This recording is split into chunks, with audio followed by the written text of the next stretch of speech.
नमस्कार दोस्तों, मैं अनिल कुमार आपका अपना YouTube चैनल एजुकेशन सरोवर में बहुत बहुत स्वागत करता हूं। इस चैनल के माध्यम से मैं आपको क्लास 12th की केमिस्ट्री स्टार्ट कर रहा हूं, जिसका टॉपिक विलियन यानी कि सॉल्यूशन स्टार्ट करने जा रहा हूं। यानी विलियन, इसे इंग्लिश में बोलते हैं सॉल्यूशन। सबसे पहले हम सॉल्यूशन की डेफिनेशन बताते हैं। Two and more than two substance, two and more than two substance एक मिक्सचर बनाते हैं तो हम सॉल्यूशन बनाते हैं। लेकिन सब्सटेंस कैसे होने चाहिए? होमोजीनियस। कैसे होने चाहिए? Homogeneous. Two and more than two, more than two कैसे होने चाहिए? Homogeneous. Homogeneous. Two and more than two homogeneous substance mix करके क्या एक मिक्सचर बनाते हैं, जिसे हम बोलते हैं सॉल्यूशन। तो होमोजीनियस यानी मैंने बोला two and more than two homogeneous. Homogeneous को हिंदी में बोलते हैं समांग, यानी समांग या समांगी। अब समांग क्या होता? यानी कि जो आसानी से एक दूसरे में मिल सके। जैसा कि अगर हम बात करें कि आपने पानी प्लस एल्कोहल, यानी कि अगर हम देखें अंग्रेजी में क्या बोलते हैं, वाटर और प्लस एल्कोहल, तो दोनों को मिक्स करने के बाद हमारे पास एक मिक्सचर बना। क्या इसे क्या बोलेंगे? सॉल्यूशन। क्या बोलेंगे? सॉल्यूशन। क्या बोलेंगे हिंदी में? विलियन।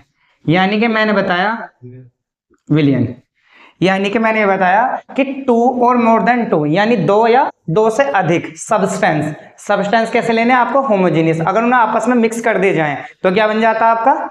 विलियन, यानी कि सॉल्यूशन। ये बात आपके समझ में आई? अब देखो, विलियन बनाने के लिए दो चीज सबसे महत्वपूर्ण है, यानी कि एक तो विलय और एक विलायक, यानी कि सोल्यूट और सोलवेंट। अब सोल्यूट और सोलवेंट होते क्या चीज है, अब उनके बारे में हम जानते हैं। Solute and solvent. तो विलियन किससे मिलकर बना है? अभी बताया था मैंने आपको, विलय यानी कि सोल्यूट, यानी कि दूसरा क्या बताया था मैंने? विलायक, यानी कि सोलवेंट। सोलवेंट। अब एक्चुअल में होते क्या चीज है? सोलवेंट और सोल्यूट, विलय यानी कि विलय यानी कि सोल्यूट, यानी जिसे घोला जाए या जिसे डिजोल्व किया जाए, क्या होता है वो? विलय यानी कि सोल्यूट। और जिसमें घोला जाए सोलवेंट, यानी कि विलायक। तो लेकिन ये डेफिनेशन आपकी बिल्कुल सही है। क्यों? क्योंकि जिसे घोला जाए, जिसे घोला जाए यानी कि जिसे डिजोल्व किया जाए, और जिसमें घोला जाए, ये आपकी डेफिनेशन बिल्कुल सही है। लेकिन केस क्या हो जाता है, कभी कभार शराब यानी अल्कोहल और वाटर के विलयन के सॉल्यूशन में ये चीज गलत हो जाती है। क्यों? क्योंकि आपका विलय आपका वाटर भी हो सकता है और आपका शराब भी हो सकती है, यानी कि अल्कोहल। इसकी पता कैसे चलती है हमें कौन सा विलय है और कौन सा विलायक है? तो एक बात करते हैं हम, जो विलय होगा वो हमेशा वो क्या होगा? लीस्ट। क्या होगा? लीस्ट अमाउंट में होगा, लीस्ट अमाउंट में होगा। क्यों? क्योंकि जिसकी अमाउंट कम है किसके रेस्पेक्ट में? सोलवेंट के, वो हमारा क्या होगा? सोल्यूट। यानी कि अगर आप किसी की मात्रा आप कम ले रहे हो तो हमेशा क्या होगा? सोल्यूट। और जिसकी मात्रा जाओगे यानी कि लार्ज मात्रा में लोगे, क्या होगा आपका? सोलवेंट। सोलवेंट। जैसे कि अगर हमें अभी मैंने एग्जांपल दिया था अल्कोहल वाटर का, अगर आप देखें अल्कोहल प्लस वाटर सॉल्यूशन होगा। क्या होगा? सॉल्यूशन हो गया। अब मैं कह लगूं आपसे, अल्कोहल हमने 250 ml लिया, ठीक है, और वाटर ले लिया आपने 200, यानी कि 200 ले लिया हमने। ml। तो आप इसमें ये बताइए, देखो दोनों लगभग बराबर से ही हैं। अब इसमें सोलवेंट और सोल्यूट क्या है? सोलवेंट कौन सा बताया था मैंने? जिसकी अमाउंट ज्यादा हो होता है हमारा सोलवेंट। यानी इस केस में क्या है? सोलवेंट क्या हो? एल्कोहल। यानी कि एल्कोहल क्या हो इसमें? सोलवेंट। वाटर।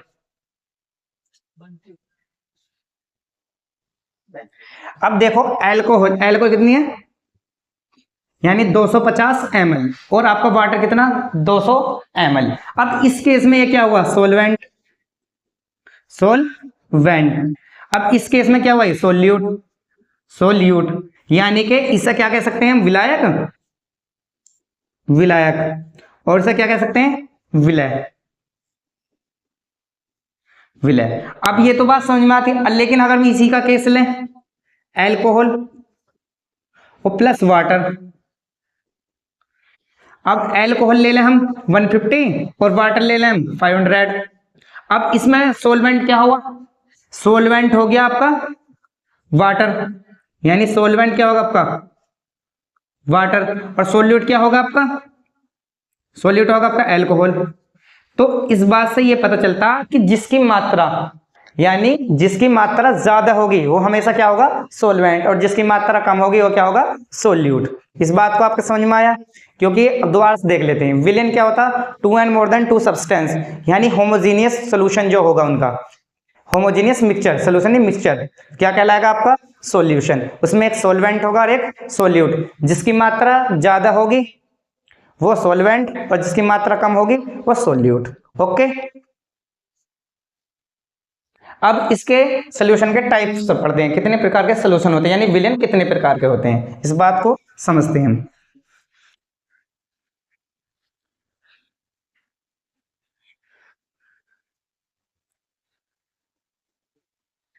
तो विलेन के कितने प्रकार होते हैं, यानी कि किस किस बेस पर कर रहे हैं? यानी कि सोल्यूट के बेस पे।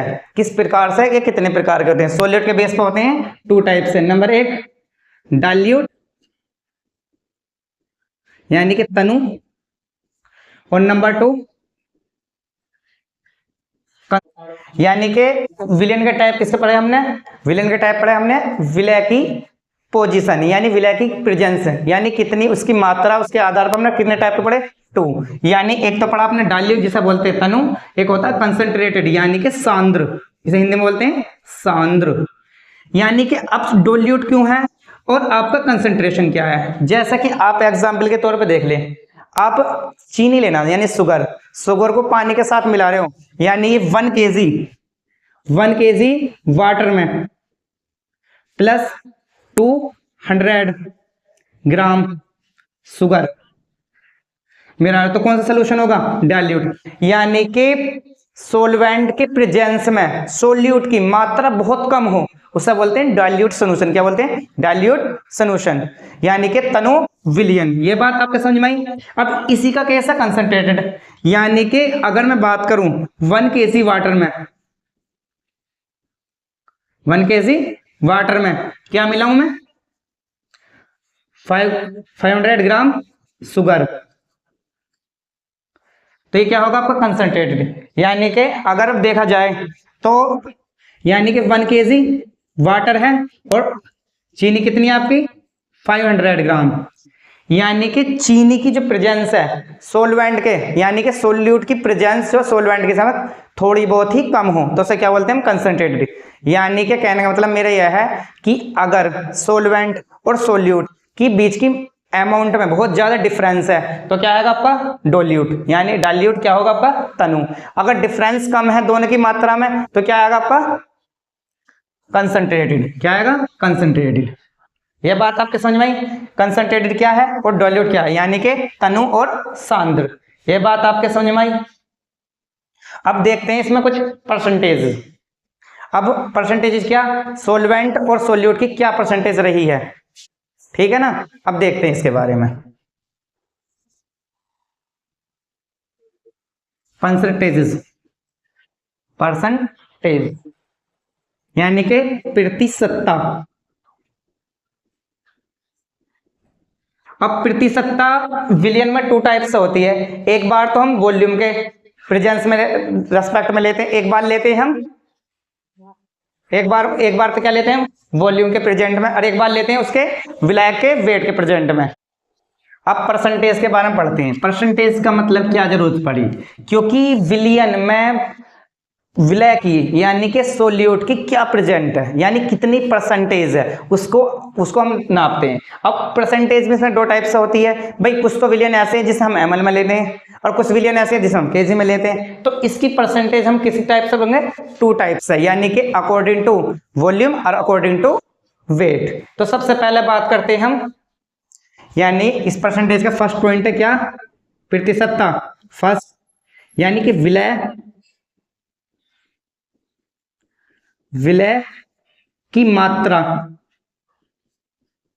किसमें हो, ग्राम में, एंड तथा विलायक यानी कि सोलवेंट की मात्रा किसमें हो, यानी कि मात्रा हो एमएल, यानी कि एमएल या कह सकते हैं लीटर में, यानी कि प्रेजेंट क्या लेते हैं, जैसा कि इसे प्रेजेंट करते हैं, विलय की मात्रा किसमें हो, ग्राम में, तथा विलय की मात्रा हो एमएल में या लीटर में, इस प्रेजेंट है, यानी कि इनकी परसेंटेज दिखा दी अकॉर्डिंग टू वॉल्यूम, किसके रेस्पेक्ट में, वॉल्यूम के।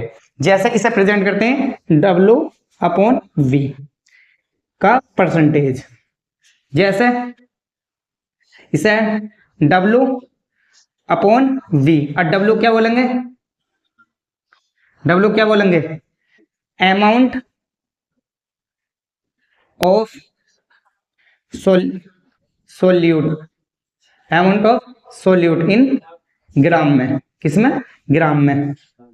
अब B क्या है, वॉल्यूम ऑफ वॉल्यूम, अब देखो वॉल्यूम है, अब वॉल्यूम ऑफ क्या होगा, सॉल्यूशन, वॉल्यूम ऑफ सॉल्यूशन। इस केस में हम क्या लेते हैं, सॉल्यूशन यानी विलियन का लेते हैं। क्यों लेते हैं, क्योंकि हम जो विलियन बनाते हैं उसमें मिक्स करके बनाते हैं, ठीक है। अब एक तो प्रेजेंट होगी इसकी, यानी कि W बाई V। अब दूसरी परसेंटेज कैसे लेंगे हम, यानी कि W अपॉन कैपिटल W। अब इस परसेंटेज को कैसे लेंगे, देखो परसेंटेज है, यहाँ परसेंटेज को यहाँ मल्टीप्लाई करते हैं 100, कितनी 100 की। अब बात करते हैं इसकी W अपॉन कैपिटल W, यानी कि कहने का मतलब मेरा ये है कि W क्या है, amount of solute in gram में, और इसे क्या लेंगे, अमाउंट ऑफ सोलवेंट इन ग्राम, और मल्टीप्लाई बाई 100। ये हमारी परसेंटेज निकल गई, किस टाइप से, दो टाइप से, यानी किसमें, रेस्पेक्ट टू वेट और रेस्पेक्ट टू वॉल्यूम। ये बात आपके समझ में आई, एक बार देख लीजिए, ठीक है। अब इन पे बेस क्वेश्चन कर लेते हैं, जिससे कि आपके अच्छे से और समझ में आ जाए, ठीक है। देखो इन पे बेस क्वेश्चन बताता हूं आपको, देखो फॉर्मूला ऐसे लिख देते हैं, जैसे पहले हम इस पे क्वेश्चन करेंगे और फिर इस पे, ठीक है। यानी कि 25 ग्राम NaCl यानी sodium chloride in dissolve in 25 ग्राम, और 25 ग्राम किसमें है, ये वॉल्यूम है, तो ग्राम ml सॉल्यूशन, यानी कि सॉल्यूशन कह सकते हैं,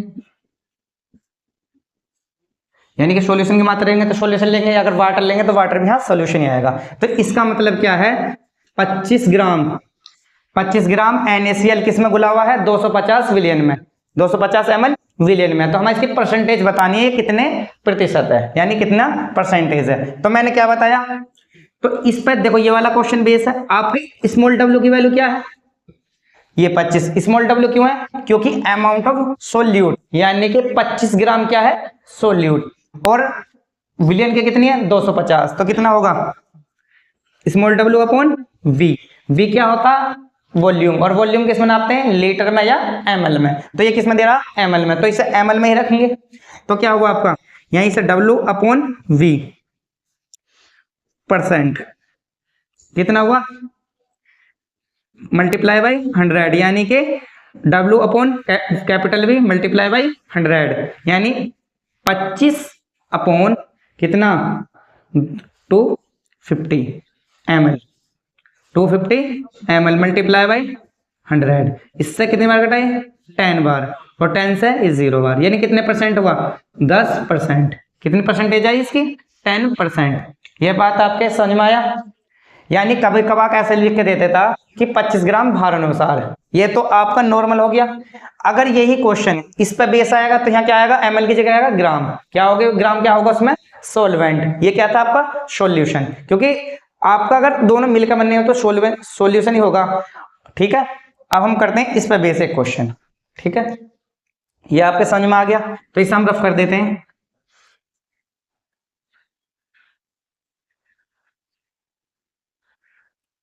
जैसे क्वेश्चन कैसा आता है इस पर, अगर 25 gram sugar is dissolved in 400 gram water. अब एक बात तो इस पहले ये बताइए मुझे इसमें से सोलवेंट कौन सा और सोल्यूट कौन सा। अब सोलवेंट और सोल्यूट देखो, सोलवेंट मैंने क्या बताया था, जिसकी मात्रा ज्यादा हो यानी कि जो लार्ज अमाउंट में हो क्या होता है आपका सोलवेंट। लार्ज अमाउंट में क्या है आपका सोलवेंट और कम अमाउंट में क्या होता सोल्यूट। तो हम क्या परसेंटेज लेना है small w upon capital W। अब ये क्यों लिखा हमने, क्योंकि ये भी ग्राम में और ये भी ग्राम में, और ग्राम में क्या नापा जाता वेट या अमाउंट। क्या नापा जाता यानी कि उसका वेट या अमाउंट। इसकी अमाउंट किसमें ग्राम में और इसकी अमाउंट किसमें ग्राम में। अब ये क्या है सोल्यूट, ये क्या है सोलवेंट। सोल्यूट क्यों है, क्योंकि ये आपका यानी सोल्यूट होता आपका विलय। विलय क्यों है, क्योंकि इसकी मात्रा कम है, और विलायक क्यों है, क्योंकि इसकी मात्रा ज्यादा है। तो इस वजह से हम क्या लेंगे small w upon capital W। Percentage निकाल लें तो कैसे निकलेगा स्मॉल w बटे capital W multiply by 100। Small w की वैल्यू कितनी है यानी कि अमाउंट ऑफ सोल्यूट की कितनी है 25, अब ये कितनी है 400 मल्टीप्लाई बाई 100। 0 से 0 कट गए, अब कितना हो जाए 25/4।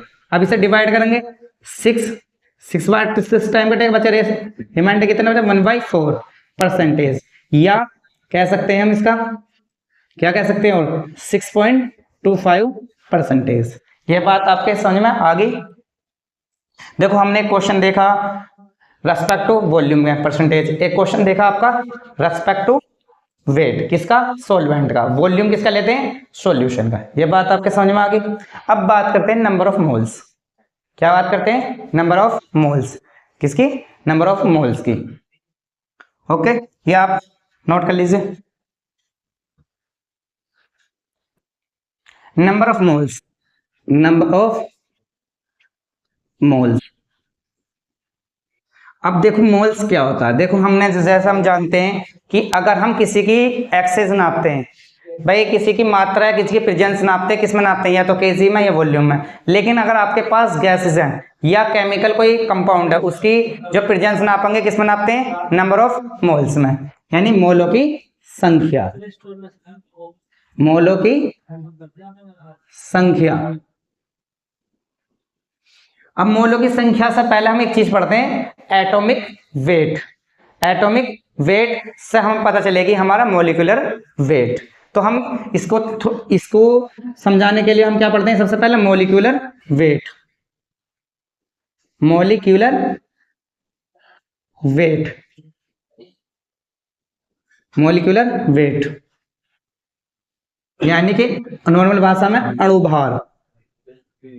क्योंकि नंबर ऑफ मोल्स को समझाने के लिए सबसे ज्यादा जरूरत पड़ती है किसकी अणुभार की। तो इसलिए हम सबसे पहले अणुभार पढ़ते हैं। अणुभार होता क्या चीज है, यानी किसी भी कंपाउंड का उनके मॉलिक्यूल्स का जो वेट होता है वो क्या कहलाता है आपका मॉलिक्यूलर वेट। जैसे अगर मैं बात करूं Na2 CO3। इसका हमें क्या बताना, मॉलिक्यूलर वेट, इसे नॉर्मल भाषा में क्या बोलते हैं, सोडियम कार्बोनेट। क्या बोलते हैं, सोडियम कार्बोनेट। ये बात समझ में आई। अब इसका मॉलिक्यूलर वेट बताना, तो सबसे पहले हम क्या करेंगे, हमें इनकी जितनी, इसमें क्या क्या जुड़ रहे हैं, Na, C और O, इनके क्या पता होनी चाहिए, मॉलिक्यूलर वेट पता होना चाहिए, या इनका क्या पता चाहिए, एटॉमिक वेट। तो हम कुछ एटॉमिक वेट याद कर लेते हैं। कहीं तो बुकों में लिखा आ जाता और कहीं पर पेपर में लिखा हुआ था, लेकिन पेपर में लिखने अगर नहीं आया तो आपको तो करना ही है। तो सबसे पहले इनको कुछ के एटॉमिक वेट लिख लेते हैं। एटॉमिक वेट, जैसे हाइड्रोजन, हाइड्रोजन कितना होता, 1। यहां तो लिख लेंगे एलिमेंट और यहां लिख लेंगे वेट। कुछ जो महत्वपूर्ण है, जो मोस्ट है, जिनका ज्यादा से ज्यादा यूज होता, उनके ही लिख लेते हैं, क्योंकि ऐसा तो आपके बहुत सारे तत्व हैं जिनका हम लिखेंगे तो यार बहुत ज्यादा दिक्कत आएगी और याद करने में। तो कुछ क्या लिख लेते हैं, जैसे हाइड्रोजन। हाइड्रोजन के बाद आप क्या लिख सकते हैं, कैल्शियम है जो आपका ज्यादा यूज होता है, कैल्शियम का होता 40। नहीं चलो हम इस तरीके से सिस्टमैटिक लिख लेते हैं। हाइड्रोजन हो गया, और किसका यूज होता है, लिथियम। लिथियम का होता है आपका 7। नाइट्रोजन का कितना होता है आपका 14। कार्बन का आपका 12, और यूज करते हैं ऑक्सीजन का 16, और सल्फर का 32। सोडियम का 23। एल्युमिनियम का कितना होता है, एल्युमिनियम का कितना होता है आपको ये बताइए, 27। Mg का 25, और फास्फोरस का 30.5, क्लोरीन का 35.5। यानी कि ऐसा तो हमारे बहुत सारे वेट हैं जिन्हें हमें याद करने हैं, लेकिन सबसे ज्यादा यूज पोटेशियम का 39.5। कितना होता है, 39 नहीं, इसका होता है आपका सॉरी इसका होता है 39। और लेकिन हम इसका कितना करते हैं, 30 का 30.5 होता है, लेकिन ज्यादातर हम 30 यूज करते हैं अपनी कैलकुलेशन आसान करने की वजह से। ठीक है, अब जैसे मैं इसका निकालना Na2CO3। अब Na2CO3 में क्या क्या है, एक तो Na कितनी बार है, 2 बार। तो हम निकालेंगे कैसा है, 2 बार तो Na है, चलो हम लिख लेते हैं पहले। Na कितनी बार है, 2 बार। तो Na का कितना होता है 23, कितनी बार है, 2 बार। तो इसमें 2 की मल्टीप्लाई कर दी। C कितनी बार है, 1 बार। तो C का कितना होता है 12। और O कितनी बार है, 3 बार। और O का कितना है, O का कितना लिखा हमने 16। तो कुल मिला कितना होगा 23 मल्टीप्लाई बाई 2, तो कितना होगा आपका 46 प्लस 12 प्लस 16 3 48, कितना होगा आपका 106। कितना होगा आपका 106, यानी इसका मॉलिक्यूलर वेट कितना होगा 106। इसी प्रकार से हम कुछ तत्वों के और देख लेते हैं, यानी कुछ कंपाउंडों के और देख लेते हैं। ठीक है, जैसा कुछ कंपाउंडों के और देखें, जैसा आपके पास एक और है आपका NaOH। क्या है, NaOH, इसका निकाल के बताइए आप मुझे। ठीक है, तो चलो मैं NaOH। ठीक है, अब ये बताइए Na कितने इसमें, 1। तो Na का कितना होगा 23। ऑक्सीजन का कितना है 16, हाइड्रोजन का कितना 1। तो कुल मिला कितना होगा इसका 40। तो मेरे हिसाब से आपके समझ में आ गया होगा।